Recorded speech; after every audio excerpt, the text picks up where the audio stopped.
রান্নাঘরে চলে আসলাম। এটা কি গো? মাছের ডিম। আরে বাপরে, তো আস্তে আস্তে ভেজেছো দেখছি। এবার কি করবা? পিস পিস করবা?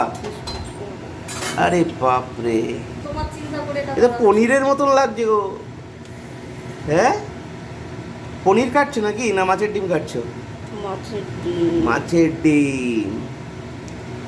দেখি ভেতরটা কি কাঁচা নাকি উপর উপরই শুধু হালকা করে? কাটা নেই, সেদ্ধ হয়ে গেছে, ঢেকে রেখে ভাজা। আরে বাপরে, হেব্বি লাগছে। তুমি কি করছো এখানে এসে? পালাও। তো বন্ধুরা, আস্তে আস্তে মাছের ডিম। এটা কি রান্না? ঝোলে রান্না হবে? এই যে ঝোল ঝোল হচ্ছে, এবার এতে রান্না হবে। আরে বাবা, পুরো পনিরের মতন পিস। আমি একটা কি পাবো? পাবো একটা? হ্যাঁ, সাইডেরটা। সাইডেরটাই খাও, সাইডের এই আচ্ছা, মাছের একটা সাইডেরটা আমাকে দিল, তো আমি একটা খেয়ে নিই।